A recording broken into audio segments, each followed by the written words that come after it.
Club de santé, la santé c'est la richesse. Maman, la santé c'est la richesse. La santé c'est la richesse, oh maman. La santé c'est la richesse.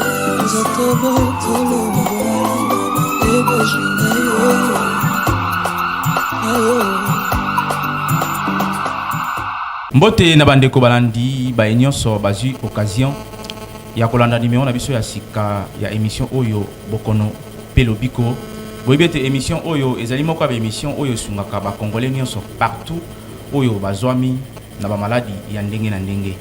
Lelo lisusu toyena numéro ya sika toujours na invité na biso oyo asungaka ba congolais nyonso esika nyonso bazwami le docteur Brahim Semtomo par rapport ya ba maladie oyo pe ba suggestion oyo et sameli biso par rapport à la émission précédente tozu appel de partout bandeko ba bengi pona ko tuna ba motuna ya ndenge na ndenge concernant ba maladie ya ndenge na ndenge mingi oyo tolobaka awa na kati ya émission na biso et tozoki ba appel ya batu ya ndenge na ndenge boyibi lelo Kinshasa ndenge makambo ezali ko tambola population ezali ko nio kwama souffrance ezali makasi maladie ya ndenge na ndenge ba mort subite ezali ko salema. Aujourd'hui tu peux taper dans milliard de jeunes bateau ezali trop élevé il y a ba AVC jeunes il y a 25 ans au moins na habile maladie ya AVC bato mingi bazali ko se poser ba question nini ezali ko causer pa makambo ya lolenge oyo bato ebele misusu pe bazali na ba problème il y a ba tension il y a ba diabète il y a ba éjaculation précoce misusu bazali na ba problème ba insomnie alala les susu pongité akora ko se pesa mama to mobali na ye na mbeto te ba problème ezali ebele na ville ya Kinshasa biso lokola ba pandi sango na souci ya kosunga population to lukaki moko ya ba minganga munene na mboka na biso oyo azali kosunga ba congolais mingi na ba maladie ya ndenge na ndenge nde yangona tokende kokutana na docteur Brahim Semtomo pona kosolola na ye sur ba problème nyonso oyo toti ko énumérer awa na émission na biso na bongo na koyo koloba kaka boye ba congolais bazali ko benga biso na ba émission par rapport à ba émission na biso to salaki précédemment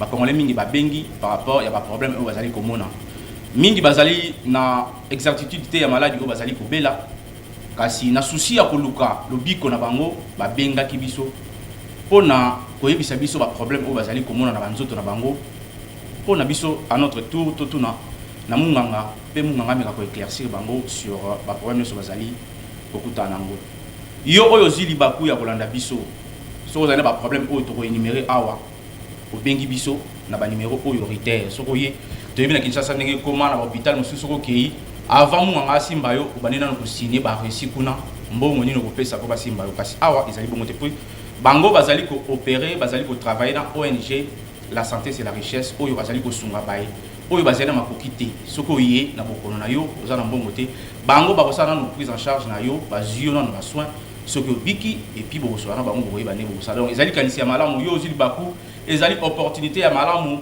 ata yo papa ndeko moko fandi na kwa biki mama na ope amona ka makambo to koloba okoki kobenga pour que et permettre osunga ndeko wana na bongo to pesi maloba na docteur Brahim Semtomo pona koyebisa ete mama moko abengaki biso yazali na commune ya Sele mama Gisèle Moula alobi na biso ete azali koyoka ba problème ebele na nzoto na ye ya liboso alobi na biso miso esalaka ye pasi soka la moki na tongo miso esalaka ye pilipili ko soi et puis des fois lokola basopeli zelo alobi lisusu ayoka pasi na likosi na ye donc soka la moki na tongo likosi esalaka ye pasi misisa oyo ezali ko benda na azali koyoka ba vertige mingi et puis soki alingi afanda ayoka pasi soki pe alingi atelema ayoka pasi soka tamboli kaka mo trajet moko ya mo 100 mètres 50 mètres pe mamukuse akotoka lokola likambo mususu azali koyeba te ezali nini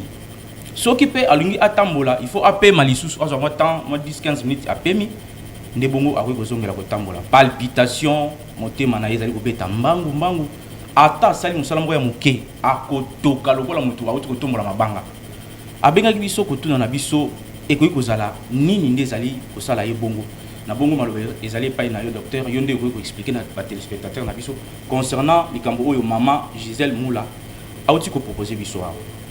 Merci mingi na pesi mbote maman Gisèle Moula oya tindi racket ndenga zali kuyoka na banti ya sere nyoso obazona na biso pati ya sere maluku plateau bateke banti ya wapi Kingasani ya suka masina sifoko na kati kuna badara bino information na pesi bino mbote na kombo ya Yesu Masia lolenge mama Gisèle azali kuyoka ezele ko mususu te à part maladie ya tension. OK, maladie ya tension artérielle yango nde esalaka ke mutu ayoka lolenge wana. D'accord. Mutu na kikosi miso fulu pilipili ba insomnie na butu pongeza te zoto kulemba atambuli awa pima mukuse soki ekomi na pima mukuse mama Gisèle ifasa la même examen ya CARE eko CARE na ECG. Okay. Eko CARE ezali scanner batiaka na motema kotala motema soki ezali ya kuvimba libanda to ezali ya kuvimba na kati po motema ezana deux parties. Okay. Eza partie ya eza 4 parties anatomiques. D'accord. Ya libanda, OK, en général, eza pe na gauche na droite ya kati pe ya tous les deux 4. Sikoyo tangu mususu ekozala evimbi libanda cardiomyopathie. OK, tangu mususu ekozala evimbi na gauche ventricule gauche soit ventricule droite soit ba valve eza kolemba.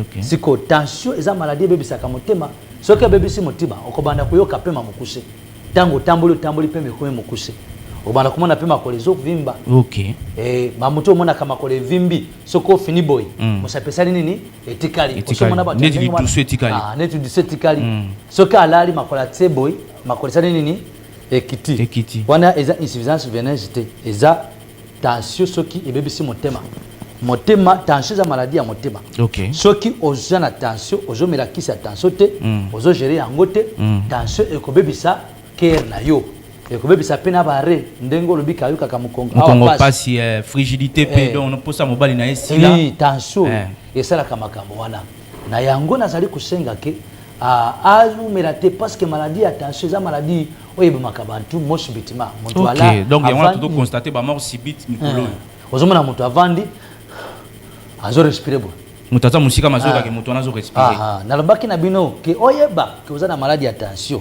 zwaka kaloketo na yo boy ndengo vandi wana zona na ngana TV na ndako tutsala yango na lakisa lisusu mususu bakozala basala kite molimbisa ngai.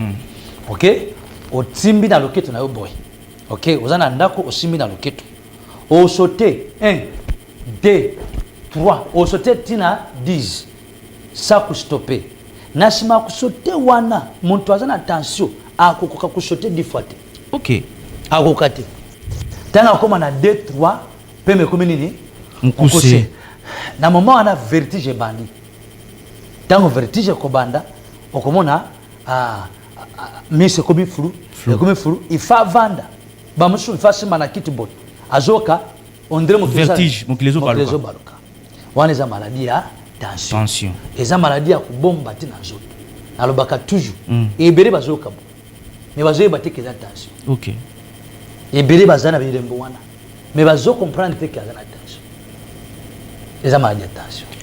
mais sikoyo docteur mutu ya lolenge oyo azali koyoka tension ndenge uti koloba wana mais est-ce que yo na ngambo na yo soki mutu na se présenter pa na yo possibilité zali ya kopikisa ye na bokono oyo? Oui, soki mutu ayene pa na biso na club de santé la richesse tukusoigner maladie wana ekosila ba na OMS Organisation mondiale de la santé ba déclarer maladie à tension qui est maladie chronique. Pe na médecine ebani qui est maladie chronique, eza pathologie moko oyo esila kate. Mais ba pekisi recherche te. Moto ça ko continuer na recherche na ye jusqu'à ce que tu trouver solution. Na biso na club de santé la richesse tu sais déjà toujours solution. D'accord. Il y a maladie à tension. Tu peux soigner maladie wana esili. Parce que pourquoi okoyeba solution ndenge nini? Tu koyeba d'abord cause ya tension za nini. Nini ezali ko provoquer yango? Biloko tuliaka. D'accord. Muntu oliaka mafuta mbila. Oliaka fufu chaque jour. Oliaka biloko ya chambre froide. Ba vivre frais wana. Vivre frais. biloko wana eza na ba chimie produit chimique ya préservation. OK. Eza pona ko préserver eloko wana ezala ebeba te. Siko tango zo zwa yango olambi yango avec les choses là oyo ezo la préservation elingi koloba nini elingi koloba ke ba chimie wana nyose côté na zote na yo. Parce que tous les produits chimiques sont côté na zote et ça la réaction chimique. OK. Toutes les réactions chimiques que ça là et que ça et que créer la liaison soit comme toxique. D'accord. C'est comme toxique c'est que comme poison. Tant comme poison dans zoto et comme salité. OK? C'est que sangana mafuta. Ndoko kuta misisa, excusez-moi. Je vais faire quelque chose ici. Na kanisi ke ba komona. Ce qui misisa, c'est que la sauce Venise. OK, sangue. Mafuta soki ye belebo. Na kusenga bandeko na biso bazwa image. Ozomona ndenge salema. Siko makira ife ya bon. Et traverser. Mafuta on a ce que zo bloqué. Mais siko yekuti mafuta. OK? Vous voyez. Donc ozomona boye ezali mafuta. Alors que ikangi nzela pour makila et circuler normalement. Sikoyo na ndenge kangi makila eloko tubengaka diamètre. Omoni oyo eza bana soki muzana bana oyo batangi ba mathématique soit physique ba comprendre. Cycle oyo tubengaka ngo distance nango kuta hour ti hour tubengaka ngo diamètre. Siko loi ya force ya pression elobaka boy. Soki diamètre komi moke c'est que mafuta eye ezipi place oyo ezipi place oyo. OK. Ce qui diamètre comme moke, pression augmente. Na kupesa ndakisa na robinet. D'accord. Moni robinet, soko funguli mai. Mai ezo chola bien. Mais soko zumu sapi, au fini boy. Mai pression. Et comme pression. Voilà. C'est que c'est ça et le que ça le maka. Na kati ya nzoto ya muntu. Pas comme na maladie de tension. Ce qui makira et comme na misisa et comme na santé bere, mafuta bere, diamètre ya misisa. Et kukonda c'est comme kukonda c'est comme makila ekoleka na pression c'est que pression en tubengaka tension artérielle. D'accord. C'est que tension ana pesila il faut tout longola salité wana tout longola mafuta oyo. OK. C'est que eloke ko longola mafuta oyo na salité oyo ezalité kisimoke zate à part machine oyo tuzana ngo na club de santé. D'accord. Machine na biso za différent na machine oyo kaka bantu musu bazana ngo o biso bazana machine o $5 o boy wana za ngo. C'est une particularité spécifique. Ezali a la machine, il y a la santé c'est la richesse. Ezali ni moins explication. Ezali que ezali spécialité ya kusokola makila monde. D'accord. Tuzali na façon misatu ya kusokola makila. Ya libo na kubakisa kate na bukoko bango babazana ngo. Ya liboso tuzana eloko tubengaka urination. Kusuba. Masuba wana muntu asuba kia santé uti na nzoto. D'accord. Et uti na makila.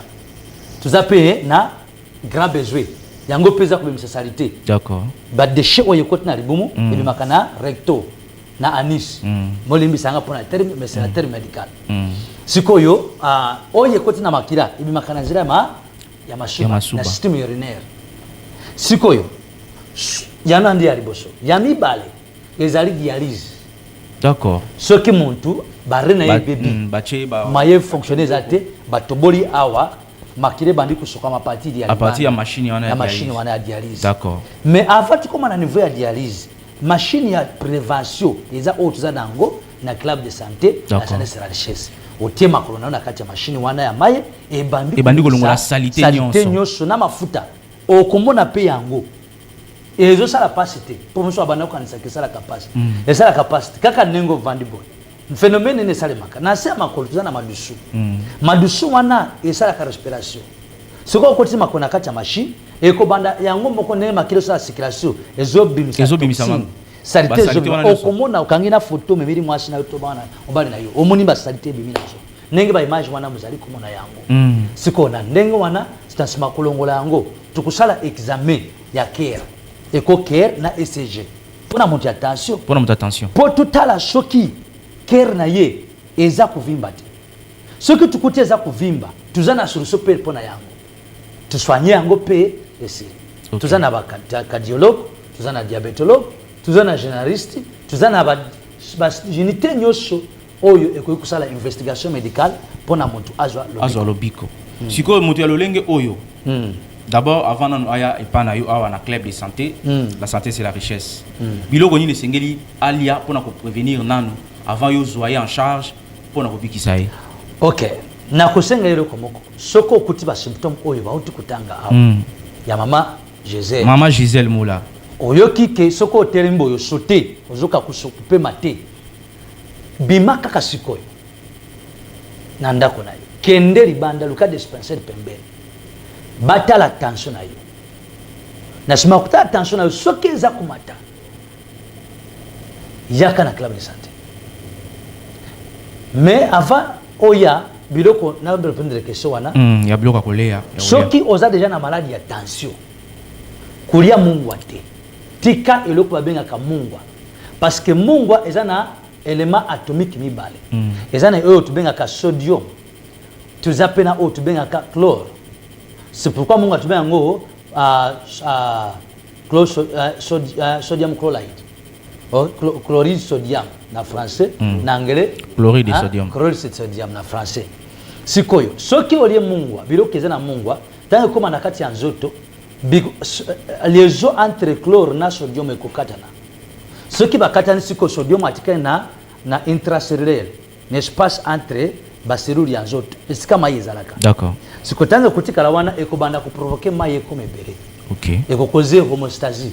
Ekokoma déséquilibre ekokoma na katikati ya baselule na ya nzoto. Na lengo wana tension komata. Siko muntu ya tension esengeri alia mungwa te. Muntu ya tension na oyo azana tension te. Esengeri te olia biloko ya mafuta mbila. Pourquoi mafuta mbila? Po mafuta mbila ezana belema tubenga cholesterol. LDL. Cholesterol, low density cholesterol. Mafuta oyo ezama ya kilo. Siko mafuta mbila ezana kana mafuta kilo na kati na ngo. OK. Mafuta kilo wana nakupesa ndakisa lokola mafuta ya ntaba. Ozomona ntaba ndenge ezalaka mafuta na ngo. Siko mafuta wana so ekoti na kati ya circulation sanguine ekoma ka problème. Siko tika mafuta ya mbila. Peso kozolia mafuta ya ntaba kulia mafuta ya ntaba te. Tika fufu diminuer fufu. Fufu nini? Fufu ya masango ba msuba ya masango to fufu kaka ya fufu. Fufu ya masango. OK. OK? Na fufu ya manyoko. Yango nyoso pe parce que dans des hydrates de carbone. Les hydrates de carbone ya sukari. Siko fufu pe ko provoquer maladie ya sukari. Siko soko zolia il faut olia par rapport ya groupe sanguin na yo. Groupe sanguin na yo soki eza na biloko esengeli olia. Et ya mibale, ya misatu il faut tika masanga. Soko za na tension kubinda masanga te. Masanga ta mokete. Cigarette te. Mokomona muntu azobi na masanga, azana ba tension, azana ba goutte, azobi na ka masanga. Il faut tika masanga, otika cigarette. Otika pe pondu. Na pondu lisusu. Oui. Pondu. Soki ozana maladie ya tension, il faut otika biloko wana. Merci docteur Poto Kende Mwambangu. Maman Gisèle Moula, je crois que aujourd'hui réponse na yo. Mais docteur, tu n'as pas moi témoignage, tu as preuve ya ba oyo nyonso o ti ko ba oyo ti ko avancer. Ce qui bat aussi ba bika oyo so bikisa ndengo garantir biso. Pona ba ndeko bazo landa biso ndeti maman Gisèle Moula wa a déranger biso mingi pona likambo oyo azwa témoignage ya mutu moko oyo ati abiki awa na kati ya la santé. C'est la richesse par rapport à Nyonso ou tout ce énuméré, n'a pas explication Nyonso ou tout ça. Merci. Tout ça un témoignage ébéré. Mais na kosenga bande ko na biso ya régie, balancer témoignage wana ya papa auti na Cameroun. Po bantu bazo uta bipai na bipai bazoya. Bazoya, OK. Cameroun bazo uta wapi, Côte d'Ivoire, Brazzaville, Angola bazoya pona kuzasu. Na Londres, États-Unis. Imaginez mon autre États-Unis aiko wana. Pourquoi? Parce que kuna meki nyoso, parce que ba kisa autres nango na médecine pour la tension et ça ba calma. Il faut milango chaque année, chaque jour. Ce que aux soins dans la santé c'était pour kata kiste. Ba musu bazala ka ngana milaka mai. D'accord, merci docteur Brahim Symptôme Otozongi na régie pas balancer les biso témoignage. OK. Il y a papa oyo abikaki na maladie oyo attention awa na kati ya club de santé, la santé c'est la richesse et puis tozonga après yango. Merci. La santé c'est la richesse oh maman. La santé c'est la richesse.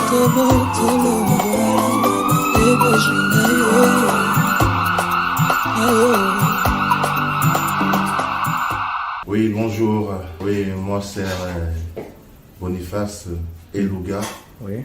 Je suis prophète de l'Éternel. Et je bénis le nom de l'Éternel de m'avoir accordé l'occasion d'être présent dans cette émission. Oui. À un moment donné, j'ai commencé à ressentir de la nervosité, le manque de sommeil, la fatigue, une transpiration intense. Et voilà, et pendant que je présentais ces symptômes-là, donc je me suis dit qu'il y avait un problème. Donc voilà, mais je n'avais pas encore la solution.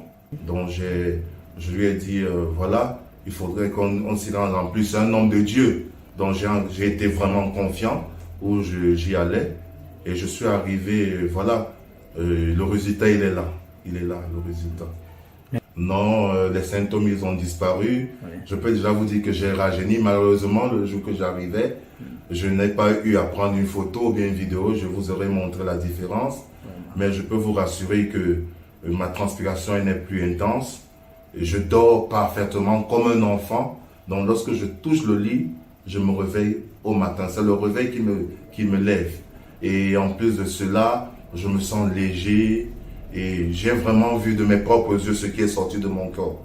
Parce que je suis quelqu'un, mon régime, il est suivi. Je bois bio, je mange bio. Je pensais être en santé. Mais lorsque j'ai vu ce qui est sorti de moi et ce que je ressens présentement, même au niveau des montants là, mon teint il n'était pas comme ça, je suis clair mais il était sombre. Mais là maintenant, moi-même je vois. Je n'ai pas besoin qu'on me dise. Lorsque je regarde au niveau du miroir, je vois vraiment qu'il y a eu un grand changement. Vous savez, là où il y a le vrai, les gens ont souvent tendance à douter. Et c'est ce que nous avons appris de notre société. Quand je dis notre société, je veux parler du genre humain avec un H.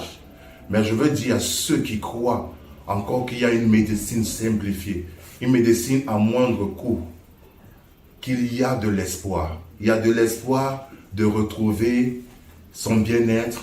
Il y a de l'espoir de retrouver sa santé. Il y a de l'espoir pour harmoniser sa vie de famille. Vous savez, beaucoup de choses ont changé. J'étais tendu, madame était tendue. Et il n'y a pas... La spiritualité est essentielle pour nous en tant que serviteurs, mais tout ne se règle pas seulement avec la spiritualité. Nous avons besoin également de la santé, de la médecine. C'est Dieu qui a inspiré l'homme. Et je bénis le nom de l'Éternel pour le docteur Brian, qui a su faire les deux choses. Ça veut dire soigner des gens médicalement avec la médecine professionnelle, c'est-à-dire celle qui est reconnue à grande échelle, médecine générale, et maintenant, et la médecine spirituelle. Oui. Donc les deux font un travail énorme. Oui. J'ai vu beaucoup de personnes âgées, des personnes démunies venir et se faire traiter en moins de coût et rentrer avec le sourire. Et nous avons pour mission d'apporter le sourire. Et j'invite tous ceux qui ont des problèmes, que vous soyez à Kinshasa ou au-delà, venez voir le docteur Brian. Et avec Jésus-Christ, qui a toujours été son soutien, vous ne rentrez pas dessus. Moi, je suis content. Je viens témoigner parce que l'Éternel nous a dit de témoigner. Lorsque c'est vrai, lorsque c'est bon, il faut témoigner. La santé, c'est la richesse. Oh maman. La santé, c'est la richesse.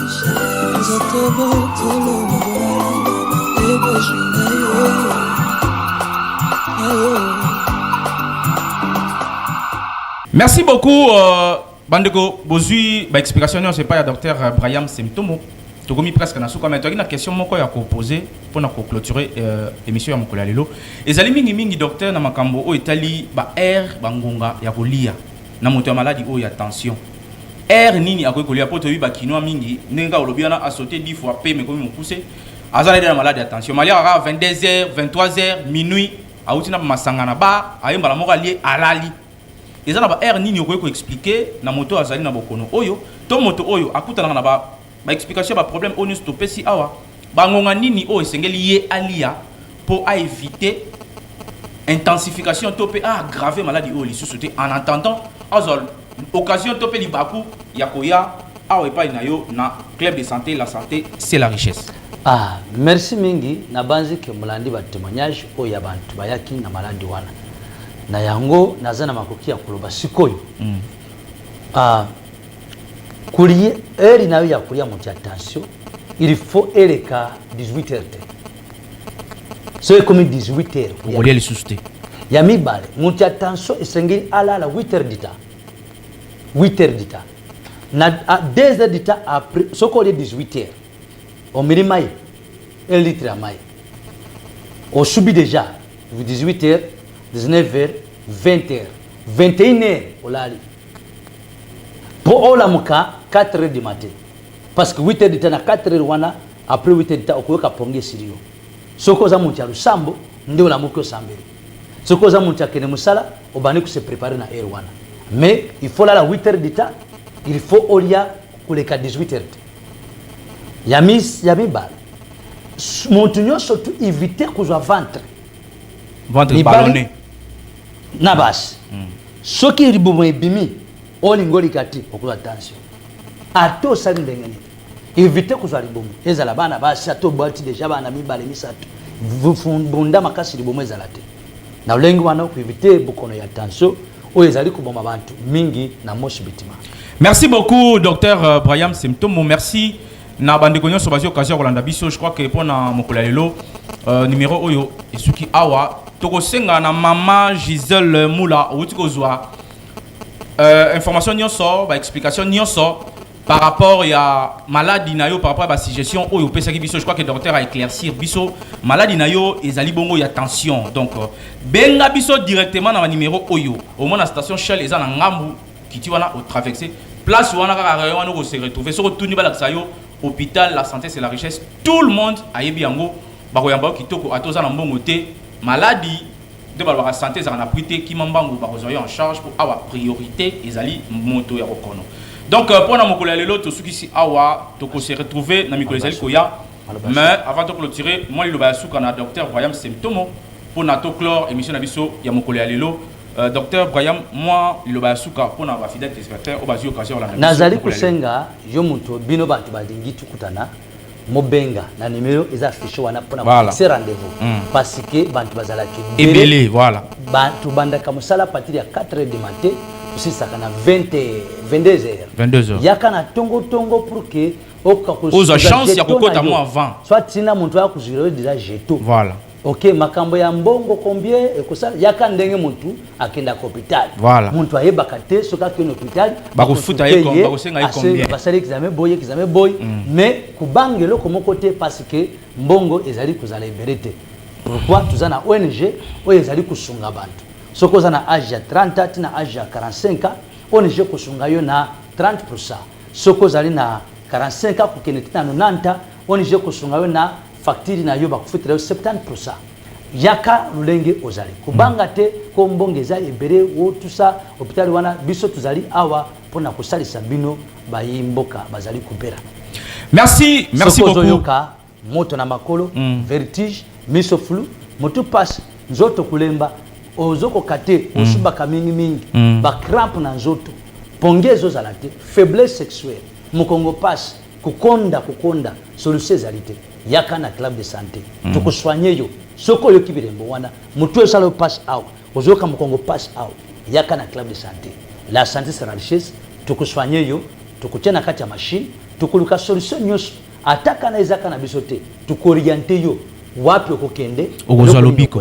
Merci beaucoup docteur pour la éclaircissement to sukisi émission na biso mokolo ya lelo. Merci na baigno so occasion Rolanda biso to pesi merci na équipe technique oyo ba accompagner ki biso pour na émission ya mokolo ya lelo to lobela ki mingi ba suggestion ya mama Gisèle Moula oyo apesi ki biso sur ba problème avec komona docteur éclairci a le besoin maladie attention. Donc mama Gisèle Moula ozui réponse na yo pe batonio so balandi biso benga kaka na ba numéro okobika sans problème kaka ndenge biso na kisasa to lobaka sans malanda na mbongo muke solution ezami pour na lobiko na yo. Merci, à bientôt, bye bye. Club de santé, la santé c'est la richesse. Maman.